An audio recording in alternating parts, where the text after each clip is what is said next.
aliens. It's unidentified. It's unidentified.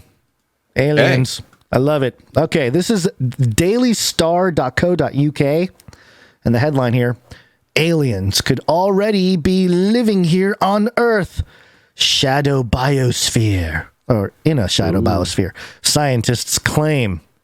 Okay. What is the shadow biosphere? Biosphere. Sounds like some sort of spiritual realm. Humans have been perplexed by the wonders hidden beyond the stars since the beginning of their existence. Oh, has it? With the main question being, is there life out there? Astronomers have been gazing out into the night sky for thousands of years in an attempt to better understand the universe. But it has only been in the last century that we've developed the technology, hyperlinked, to study space, hyperlinked, further than what our eyes can see. Yet, with all the telescopes and equipment at our disposal, we still have not discovered any signs of life on any planets besides our own. What is going on?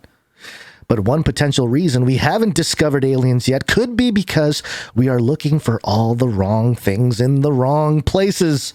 Some scientists have argued we don't have to look very far at all to find aliens, and they could actually be living among us on Earth in a different dimension. Dun, dun, dun. You mean like how theologians and just religions in general have been saying for the descriptions since the beginning of time? Yes, that it's all right here. You don't need to go to another planet. Aliens are interdimensional spiritual beings. It's just hilarious. It's yeah. Anyway, okay.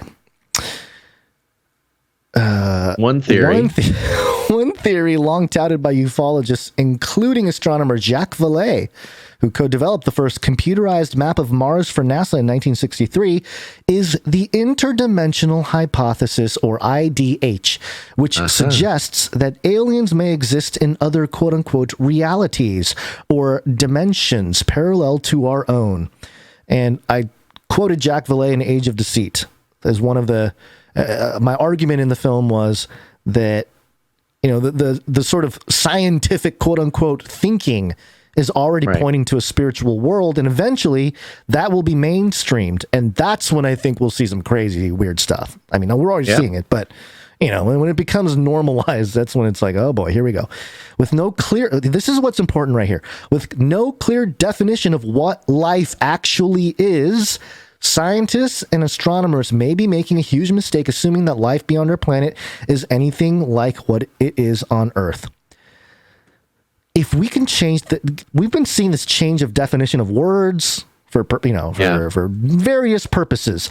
But if you can redefine what life is, scientists and astronomers, then it opens up a whole new reality, a whole new dimension, literally, where exploration can take place. I think that this is pretty remarkable that they're going there with this. As far as a mainstream thing goes, it's look, people think we're fringy and weird now.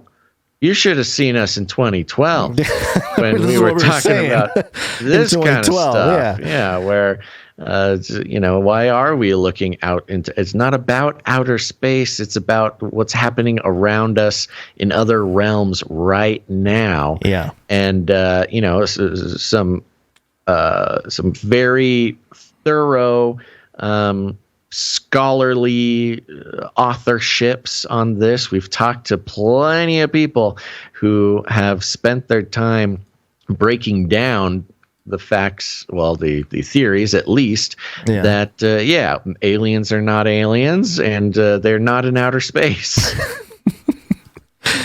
But it sounds like finally it's making it into the mainstream. I love it. A little bit, you know, a little bit by bit. Speaking to The Guardian, astrobiologist Helen Sharman said, quote, there are so many billions of stars out there in the universe that there must be all sorts of different forms of life. Will they be like you and me, made up of carbon and nitrogen? Maybe not. It's possible they're right here now, and we simply can't see them. Almost like we talked about in the Light episode of Canary Cry Radio. And this is where we start making connections to Antarctica. We will get to Antarctica here, but a title that we keep seeing in the context of Antarctica. Geobiologist Victoria. Not a real job. Not the real job. Made up job. I love how Trumpian you are about that. Made up job, fake job, not real. Not a real job. Not a real job. Geobiologist Victoria Orphan. How dare you offend an orphan, Basil? Come on. Of the California Institute of Technology, has also suggested that some living things may exist in a quote-unquote shadow biosphere. Shadow biosphere. Wow. See, this is basically another name for another dimension. Yeah, totally, right? But it's kind of spookier. It is spooky. So a biosphere is, we could look up the official definition, but it's basically just like the collection of all the living things. All the organisms. Yeah, so to speak, and how they're interconnected. That's called the biosphere. Right. But to say there's a shadow biosphere is literally saying there is an invisible realm of living things. Living things in a network that are networked together and exist all around us. Uh-huh. It sounds... And this ties into the psychedelics conversation as well. It ties into all kinds of stuff. Totally. Addressing attendees at a American Association for the Advancement of Science meeting in 2015, Orphan said scientists who search for life on the central dogma that all living things rely on the same handful of chemical elements to survive may be missing the boat due to their lack of considerations for organisms that do things slightly different. Currently, NASA's unofficial definition for life is, quote, a self-sustaining chemical system capable of Darwinian evolution. Interesting. Isn't that interesting? The name of Darwin is in the definition of life. That the ability to evolve is by definition required for life, according to NASA. Yeah. That is a very heavy thing. I did not know that was their definition. Yeah, that's why, I was telling you before the show, Basil, that I was like, I thought about putting this in block A, like right at the top of the show. Yeah. Because I thought it was a huge deal, but, and go with it is a big deal. Go with the blueprint with the crazy weird stuff at the end, but there's more. And there's more.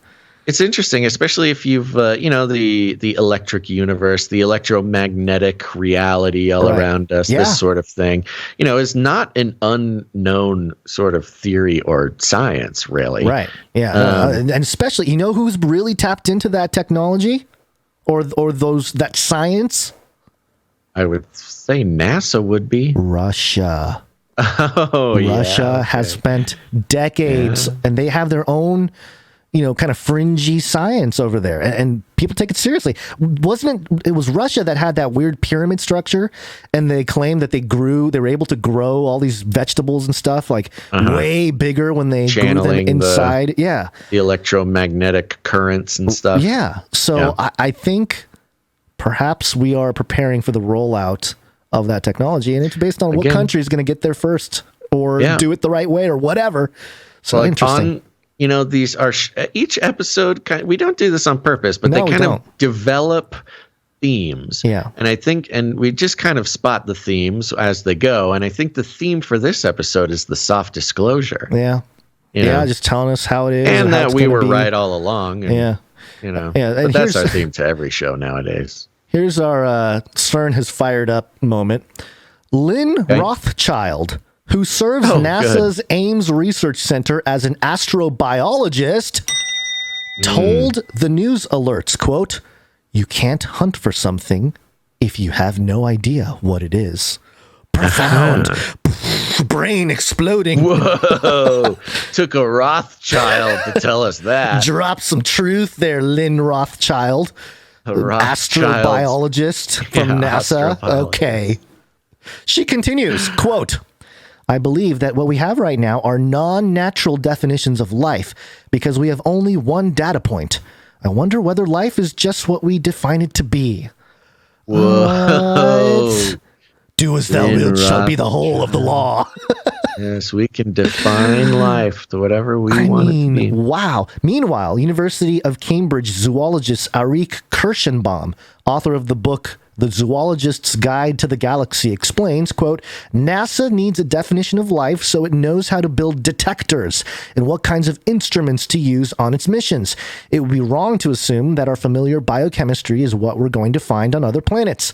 The zoologist adds, quote, "We may discover systems that are so weird and unexpected that we can't quite decide whether they are alive or not." Oh, wow. But if we discover something really interesting and complex that doesn't quite fit the definition of life, that's still a really exciting achievement. We're not going to ignore it because it doesn't fit our definition. Basil, they're getting ready to reveal some crazy, demonic, spiritual realm stuff. You wouldn't think this is alive, but it is. We've changed our definition. I mean, think about what that means, man. That's craziness. Yeah. Well, you know, let me add to this. A point. I think there is an interesting point. Again, keep in mind the context that this is a Rothschild, and we don't know if it's a Rothschild, like from all the Rothschilds are Rothschilds. True. But in spirit. What was I going to say? I don't know. Well, okay, so we're talking about the definition of life, changing the definition of life, at least according to NASA, is very interesting. Very interesting idea to do that. And totally in line with our current momentum to changing definitions of things to better fit the current paradigm of what we're working with. Saving humanity. We must save humanity. Yeah. You know, and here's some, just to add to this whole backdrop of the shadow biosphere. I think headlines like this are preparing. You remember we just read, to prepare the masses, to prepare the public for possible whatever. You know, all these things it works the predictive programming of the general public. This is news.com.au, and the headline: "Mysterious black cube spotted on the sun before NASA website shuts down." And you're like, oh my gosh, what are you talking? Whoa. Mysterious black cube. And, you know, I saw the footage and we're showing it here on the screen. I mean, I guess it's pretty pixelated. It's not as exciting as it. And then the explanation that NASA gave is, it's just unfortunate timing because we had to go into maintenance right at that moment. Oh, that's why they took it down. Yeah, right when the cube was shown. And if you look at the picture, I mean, I don't know if it's a cube. It's a square. I guess. It's a square for sure. It's square-ish. There's difference between a square and a cube. Maybe it's a life form, Gonz. But I think this is part of... The little video is kind of fun, though. Yeah, well, I think this is part of the SEO of capturing black cube. Why else would they talk about black cube? You know, black cube being having a reference to Saturn worship and the occult and all that stuff, alchemy. I mean, it all feels like it's all coming together. Anyway, all coming together.